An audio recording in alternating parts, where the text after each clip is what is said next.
دیکھیے ہماری بندگی جزوی ہے، نمازیں ہم پڑھ رہے ہیں، روزے ہم رکھ رہے ہیں، مسجدیں عالی شان بنائی ہیں، مدرسے بھی بہت بڑے بڑے بن گئے ہیں، واقعتاً اس میں کوئی شک نہیں، لیکن سوال یہ ہے کہ اوپر جو چھت ہے وہ تو کافرانہ ہے، قانون تو اللہ کا نہیں ہے، کتاب و سنت کے احکام تو نافذ نہیں ہے۔ ہاں نماز ہے، روزہ ہے، حج ہے، زکوٰۃ ہے، تو نماز اور روزہ تو ہندوستان میں بھی ہو رہا ہے۔ وہ تو چند ایک مسجدیں ہیں جنہیں وہ تاریخی اعتبار سے کہتے ہیں کہ یہ ہمارے مندر ہوتے تھے جنہیں مسجد بنایا گیا، ورنہ وہاں پر ہزاروں لاکھوں مسجدیں ہیں، آباد ہیں، لوگ نمازیں پڑھتے ہیں، کوئی روکتا ہے انہیں؟ ہم نے یہ ملک بنایا تھا کہ یہاں اسلام کا نظام قائم کریں گے۔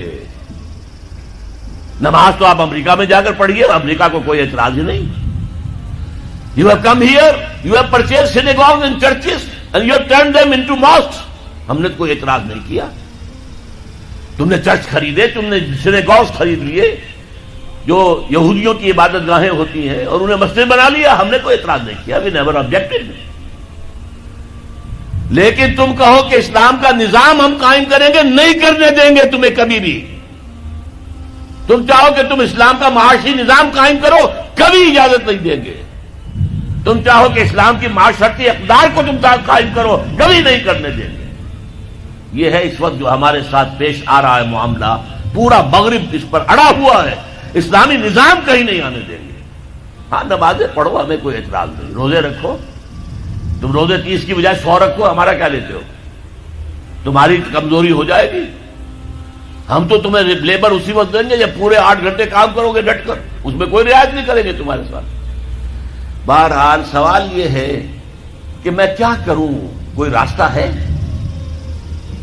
دیکھیے کنویں میں، اب آج کل تو وہ کنویں اس طرح کے ہیں نہیں، دیہات میں تو ہے، کنویں میں کتا گر گیا، بلی گر گئی، مردار ہے کنویں کے اندر، کنویں کا پانی حرام ہو گیا، نجس ہو گیا، لیکن آخر کو راستہ تو ہے نا بھائی، اتنا پہلے تو اس کتے کو یا اس بلی کی لاش کو نکال کے باہر پھینکو، اور پھر اتنے ڈول اور نکال کر باہر پھینک دو، پھر وہ پانی صاف ہے۔ اس کا کیا نام ہے؟ کفارہ۔ اسی طرح رمضان کا روزہ تھا، آپ سے صبر نہیں کیا گیا، اپنی بیوی سے ہم بستری کر بیٹھے دوپہر کے وقت، روزہ ٹوٹ گیا، اب کیا ہے؟ اس کی گناہ کی کوئی بدل بھی ہے؟ ہاں ہے، 60 روزے رکھو اب متواتر بے بپے، 60 روزے، تب کفارہ ہوگا اس گناہ کا، تم نے فرض روزہ توڑ دیا۔ ہاں اگر نفلی روزہ تھا تو توڑ دیا تو صرف اس کی قضا دینی ہوگی بس، فرض روزہ اسے توڑ دیا ہے تو اس کے لیے تو 2 مہینے کے 60 روزے پے بپے رکھنے پڑے۔ تو اب ہم جو کفر کے تحت زندگی گزار رہے ہیں، اور اس اعتبار سے اللہ کی نگاہ میں ہم کافر ہیں، لیکن سوال یہ ہے کہ جائیں تو کہاں جائیں، کریں تو کیا کریں؟ نظام کفر کا ہے، قرآن کہتا ہے وَمَن لَّمْ يَحْكُم بِمَا أَنزَلَ اللَّهُ فَأُولَٰئِكَ هُمُ الْكَافِرُونَ۔ جو لوگ قرآن کی، اللہ کی اتاری ہوئی شریعت کے مطابق فیصلے نہیں کرتے، وہی تو کافر ہے۔ کافر کسے کہتے ہیں؟ اقبال نے کہا نا، بتوں سے تجھ کو امید ہے، خدا سے نو امیدی، مجھے بتا تو صحیح اور کافری کیا ہے؟ تمہاری ساری امیدیں امریکہ کے ساتھ وابستہ ہیں، وہ مسئلہ طے کرا دے، وہ یہ کرا دے، وہ کرا دے، وہ معاملہ ہمارا، وہی تو سب سے بڑا چور وہی ہے، سب سے بڑا ڈاکو وہی ہے، سب سے بڑا اسلام کا مخالف وہی ہے، اور اسی کے پاس ہم جاتے ہیں۔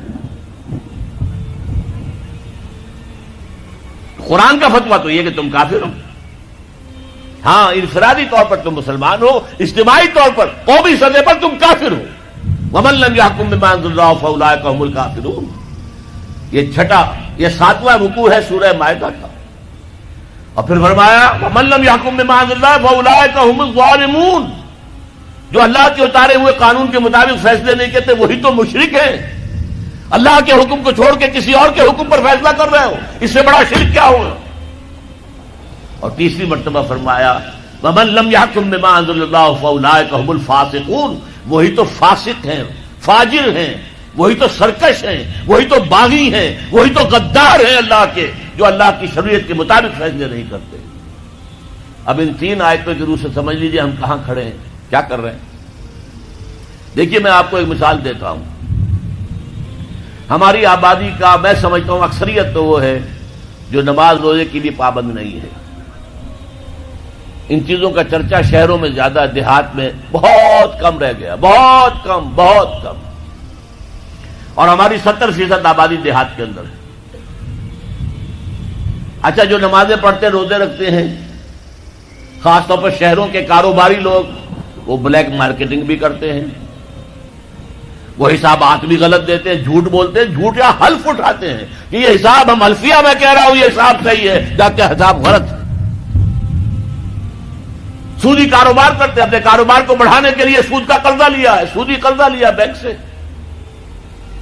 اپنی بلڈنگ بنانے کے لیے بہت بڑی قرضہ لیا ہے بینک سے. تو ان کی عبادت کیا ہوئی؟ وہ اس آیت کے ذیل میں آ گئے کہ نہیں؟ افتؤمنون ببعض الکتاب وتکفرون ببعض فما جزاء من يفعل ذلك منكم الا خزي في الحياة الدنيا ويوم القيامة يردون الى اشد العذاب وما الله بغافل عما تعملون. لیکن میں ان کو بھی چھوڑتا ہوں. فرض کیجئے ایک شخص ہے، نماز پڑھتا ہے پوری 5 وقتہ مسجد میں، رمضان کے روزے رکھتا ہے، اور بھی اللہ توفیق دیتا ہے ایام 20 کے روزے رکھ لیتا ہے، یا ہفتے میں 2 روزے رکھتا ہے، سوموار کے اور جمعرات کے وغیرہ، زکوٰۃ دیتا ہے، کاروبار بھی سارے حلال کر رہا ہے، حرام نہیں کر رہا، سود میں بھی براہ راست ملوث نہیں ہے، نہ پیسہ سود پہ اوپر بینک میں رکھ کر سود کھایا، نہ سود پر قرضہ لے کر کوئی اپنا کاروبار بڑھایا، نہ کوئی اپنا کارخانہ لگایا، نہ کوئی اپنے بلڈنگ اونچی بنائی.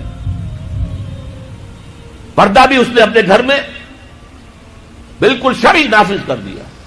وہ اس پورے اسلام پر کاربند ہے جس میں وہ کاربند ہو سکتا ہے اس وقت، لیکن وہ اس قوم کا فرد ہے جو قوم اللہ کے فتوے کے مطابق کافر قوم ہے، جو اللہ کے فتوے کے مطابق مشرک قوم ہے، جو اللہ کے فیصلے کے مطابق فاسق و فاجر قوم ہے. قوم کے فرد تو ہم اسی کے ہیں.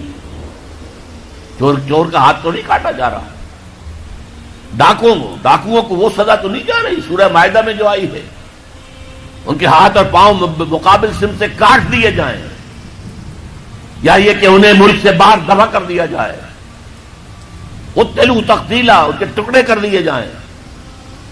ڈاکوؤں کو کوئی سزا ملتی ہے ایسی؟ اول تو پکڑنے کا کیا سوال، پکڑ گئے تو رشوتیں دے کر چھوٹ جائیں گے. یہاں تو عدل بھی جو ہے خریدا جا سکتا ہے بڑے آرام سے، اور نہیں تو 4-6 مہینے جیل میں رہ لیں گے. وہاں بھی ان کا بڑا راج ہوتا ہے. جو ڈاکو ہوں ان کے اندر ان کی تو ہیبت ہوتی ہے، جیل کے صدری خود ان سے ڈرتے ہیں، ساری چیزیں حرام ان کے پاس وہاں بھی پہنچتی ہیں، جیل کے اندر نکل آئیں گے. اللہ اللہ خیر صلی اللہ. کہیں شرعی سزا دی گئی کسی ڈاکو کو؟ یہاں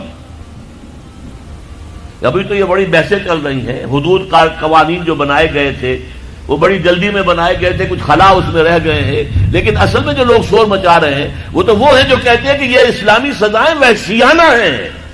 بے نظیر بھٹو کا کہنا ہے یہ وحشیانہ سزائیں ہیں، اللہ کی دی ہوئی سزائیں وحشیانہ ہیں. معاذ اللہ ثم معاذ اللہ ثم معاذ اللہ کلمہ کفر ہے.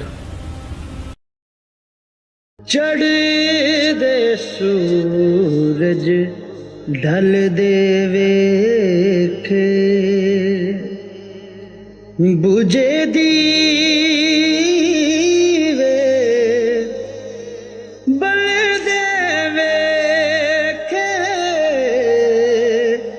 چڑھ دے سورج ڈھل دے ویکھے